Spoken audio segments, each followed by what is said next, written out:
Fala pessoal, tudo bem? Vamos dar sequência agora ao nosso estudo de morfologia, tá? Hoje a gente vai ver as classes invariáveis, tudo bem?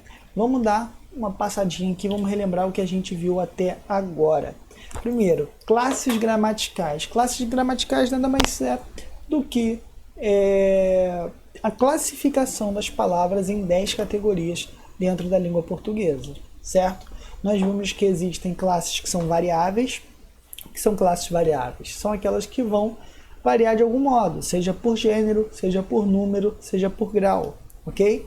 E temos as classes que são chamadas invariáveis, que são aquelas que vão permanecer fixas, que elas não vão mudar, elas não vão para o plural, elas não vão para o feminino, certo?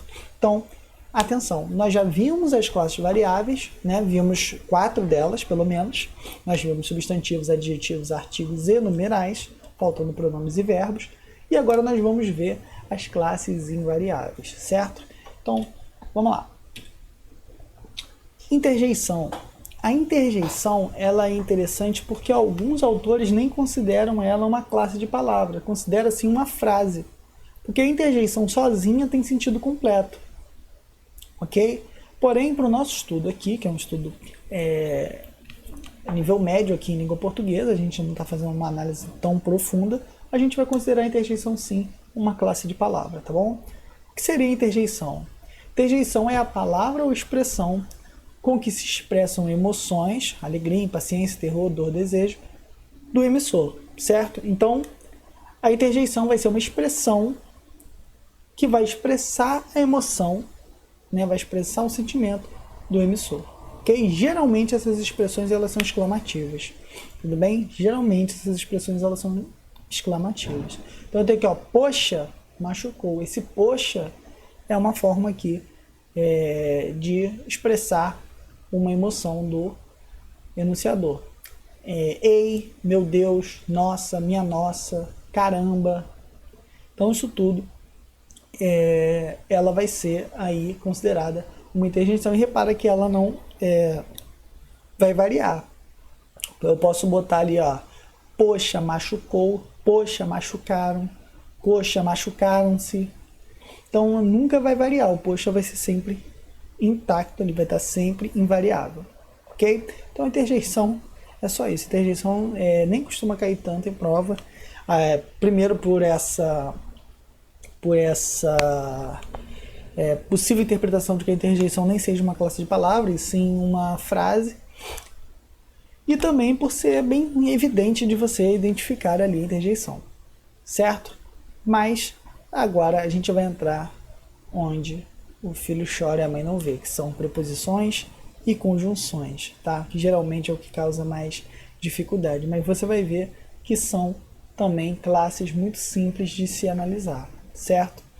Preposição. A preposição ela vai ligar uma palavra a outra, tá? Geralmente ela vai trazer uma relação de dependência.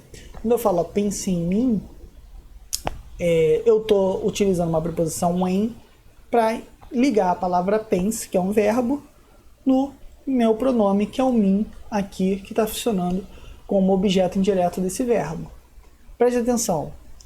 A relação da preposição com as palavras, a gente vai ver mais à frente, quando for estudar sintaxe, que se chama regência, tá bom? O que é a regência? Regência é quando tem a regência nominal, quando um nome ele pede uma preposição, certo?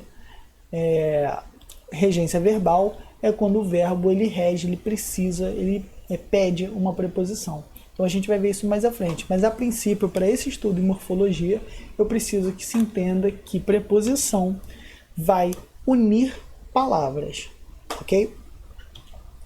Então eu tenho aqui as preposições que são essenciais, que são as preposições em que nasceram para ser preposições. Existem também locuções prepositivas, né, que por acaso algumas palavras se juntam para funcionar como preposição. Mas como eu disse, é uma coisa mais avançada, a gente vai ver mais para frente. De início, o importante é entender que a preposição vai ligar palavras, tá? Uma coisa muito importante, eu disse para vocês agora que a preposição ela é invariável, ou seja, ela nunca vai mudar, né? Porém, existe uma forma A preposição não vai mudar mesmo, mas existe uma característica da preposição que é a contração, a combinação e a crase. O que seria isso? Seria quando a preposição ela se junta a um artigo, tá? A preposição ela se junta a um artigo e com isso o artigo varia, mas a preposição não. Então às vezes a pessoa faz um entendimento equivocado de que a preposição está variando. Por exemplo, eu tenho a palavra pelo e pela, né? Pelo e pela. Pelo, pela, pelos, pelas. Esse pelo, do mesmo jeito que eu tenho de, eu tenho da, do, casa do fulano, casa da fulano. Então, esse do, da, eu tenho uma variação aí, mas é uma variação do artigo que está combinado, e não uma variação da preposição. Pelo, por exemplo, é a preposição per mais o. A gente nem usa mais essa preposição per, né? Pouquíssimo usada, sem a combinação com o artigo. A gente já usa o pelo, já usa o pela, tá? Pelos, pelas, certo? Do mesmo jeito que do, da, ó. Outros encontros aqui que eu tenho, no. O no é o em mais o, do mesmo jeito que o na é o em mais a. Então, a gente tem aqui uma contração, tá bom? Contração é quando eu perco som, combinação é quando eu mantenho o som de todas, e crase é quando eu faço a fusão delas. Então eu tenho, por exemplo, o a craseado é a fusão da preposição a com o artigo a. Tudo bem? O a é como se fosse o feminino, o a craseado é como se fosse o feminino de ao, do mesmo jeito que da é o feminino de do. Tudo bem? Então aqui temos uns exemplos aqui para vocês darem uma olhada em como essa preposição vai funcionar. Aqui eu tenho umas preposições que são as preposições acidentais, né, como eu falei para vocês. São preposições que vão funcionar acidentalmente dentro de uma oração ali, mas que a palavra em si não é uma preposição. Ela vai funcionar como uma preposição naquela circunstância apenas. Mas isso também, como eu falei, é um estudo que é muito mais específico para nosso entendimento agora. Eu só estou trazendo isso para vocês saberem que existe, mas não é uma coisa que vai ser cobrada, né, a nível médio aí para vocês. Então eu trouxe o exemplo aqui, ó. Nos conhecemos durante o carnaval. E tenho que fazer mais exercícios. Esse que ele funciona como de, né? Quem tem, tem. Aí no caso aqui, ó, tem o que, né? Tem o de fazer. Eu tenho aqui uma conjunção originalmente, o que é uma conjunção, mas está funcionando como uma preposição aqui nesse caso. E nos conhecemos durante o carnaval é a mesma coisa que eu falar nos conhecemos no carnaval, certo? Então esse durante aqui está funcionando como no. Locução prepositiva, quando eu utilizo mais de uma palavra como preposição. Fizeram tudo de acordo com o combinado, né? A mesma coisa que falar, fizeram tudo como combinado. Julgaram-se acima de todos. Eu tenho acima de, funcionando como preposição. Acima de, abaixo de, ao lado de, ao redor de acordo com. Ok? Conjunção. Aí que está o que os alunos costumam confundir. A preposição ela vai ligar palavras, certo? A conjunção vai ligar orações ou termos sintáticos de mesmo, dois termos sintáticos equivalentes. Por exemplo, eu tenho aqui, ó, João comeu e Maria dormiu. João comeu e Maria dormiu. Eu tenho esse e que ele está juntando duas orações. João comeu, Maria dormiu. Tudo bem? Agora eu tenho João e Maria fugiram pela floresta. Esse ele está servindo ali só para ligar dois núcleos de sujeito. Tudo bem? Então, ele está unindo dois termos da mesma função sintática, que são núcleo de sujeito. E no outro caso, ele está unindo dois termos também que são equivalentes, que são duas orações. Ou ele vai unir orações, ou ele vai unir dois termos equivalentes. Quando unem dois termos equivalentes, geralmente você vai ter aí a expressão, a conjunção e, tá? Para unir ou dois objetos diretos, comprou maçã e morango, ou dois núcleos de sujeito aí, tá bom? Classificação das conjunções. A gente vai ter aqui dois tipos de conjunções. As conjunções coordenativas, que vão unir orações coordenadas, e a gente tem as conjunções subordinativas, que são as conjunções que vão unir orações subordinadas, tá? A gente vai ver isso mais a fundo quando for estudar sintaxe, mas eu vou trazer aqui agora, vou dar uma passada rapidamente para a gente olhar uma por uma, certo? Conjunções coordenativas, elas podem ser aditivas, quando estão dando ideia de adição, né, de uma coisa mais outra. Tá frio o nosso quarto e eu estou aqui sem o teu abraço. Esse e tá unindo as duas coisas. Tá frio e estou aqui. Então tem duas orações aqui sendo adicionadas. A adversativa vai dar a ideia de contrariedade. Ó, você não vale nada, mas aqui não está sublinhado, mas é o mais que está servindo para unir as orações. Eu gosto de você. Esse mais aqui está dando ideia de adversidade, certo? Importante perceber o seguinte: quando eu falo que as conjunções são coordenativas, é porque elas estão unindo orações coordenadas. O que são orações coordenadas? São orações que funcionam de forma independente, tá? Por exemplo, eu tenho a oração você não vale nada, funciona sozinha. Eu gosto de você, funciona sozinha. Eu coloco mais ali para unir elas duas, mas elas são independentes, elas funcionam sozinhas, independentes uma da outra. As alternativas. Eu tenho aqui noção de alternância, né? Ou uma coisa ou outra, né? Opções. Essas alternativas elas podem ser excludentes, ou seja, ou uma coisa ou outra, ou elas podem ser não excludentes, né? Quando você pode escolher as duas coisas, tudo bem? Lembrando que esse tipo de excludente ou não excludente, aqui é uma relação mais semântica, tá? A gente está aqui eu só estou exemplificando aqui para ficar uma definição clara para vocês da conjunção. O que nos importa aqui é a conjunção. Eu tenho a conclusiva, né, que vai dar aí uma ligação a uma conclusão. Faço, penso, logo existo. Esse logo aqui dá a ideia de conclusão, de que eu vou concluir a minha sentença. E a explicativa dá a noção de explicação. Ok? Chega para cá, meu bem, que eu vou te ensinar. Isso que eu vou te ensinar é a razão, né? É o motivo pelo qual eu quero que você chegue para cá. Então, eu tenho aqui uma noção de explicação. E as subordinativas, eu tenho dois tipos de subordinativas. Integrantes, que geralmente elas vão estar ali dentro de uma oração que tenha valor substantivo.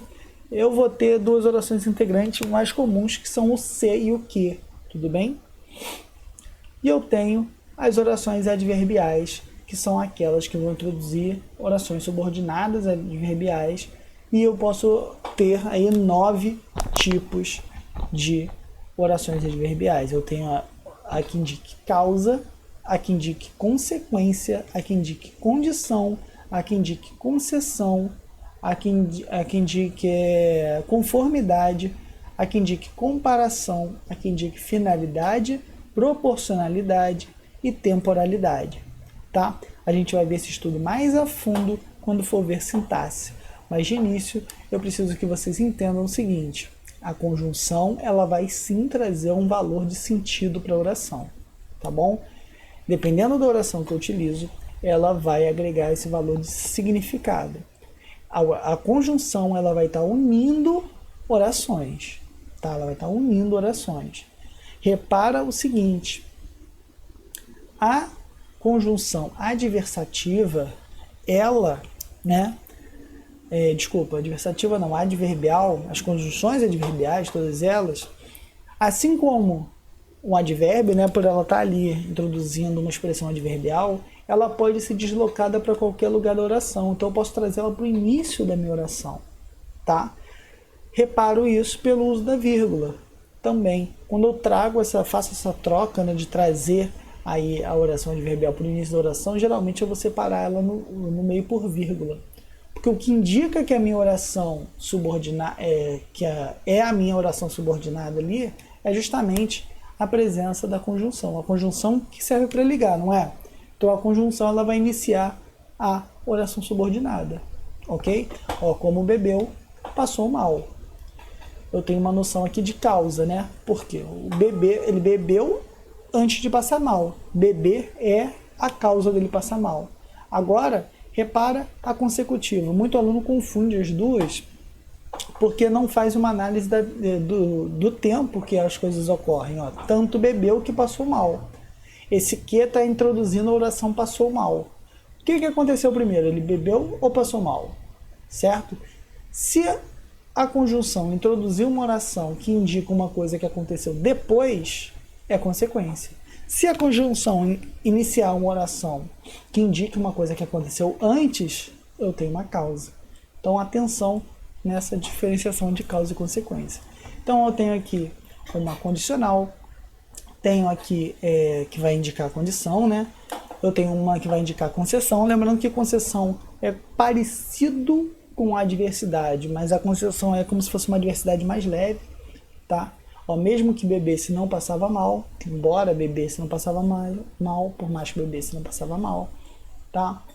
Conformativo indica conformidade, né? De acordo com, toda vez que você puder substituir por de acordo com.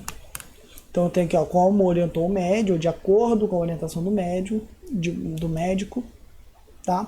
A comparativa é importante pelo seguinte, nas adverbiais comparativas, na maioria das vezes o verbo da segunda oração ele vai estar oculto, ele não vai estar explícito na oração. Então quando eu falo ali, ó, bebeu como um camelo, eu tenho ali o verbo beber da segunda oração elíptico, porque o que se entende quando você fala bebeu como um camelo é que uma pessoa bebeu como um camelo bebe, certo? Então eu tenho o verbo beber escondidinho ali na segunda oração. Então eu tenho uma ideia de comparação. Esse como traz a ideia de comparação. Para que bebesse, saía mais cedo do trabalho. Então esse para que é da ideia de finalidade, né? Objetivo. Então eu tenho aqui o seguinte, com a finalidade de beber, o objetivo de beber. Então eu vou chamar aqui de uma conjunção final. Ao passo que bebia, falava de suas frustrações. Ao passo que, à medida que, quanto mais, tá? Então, da ideia de proporção. E temporalidade da ideia de tempo, né? Assim que beber, quando beber, ok? Então, essas são as conjunções. Então, nós vimos hoje aqui conjunção, preposição e interjeição, tá? No próximo vídeo, nós vamos falar sobre os advérbios, ok? E finalizamos aqui nosso estudo em classes invariáveis, tá certo? Então, um abraço e até o próximo vídeo.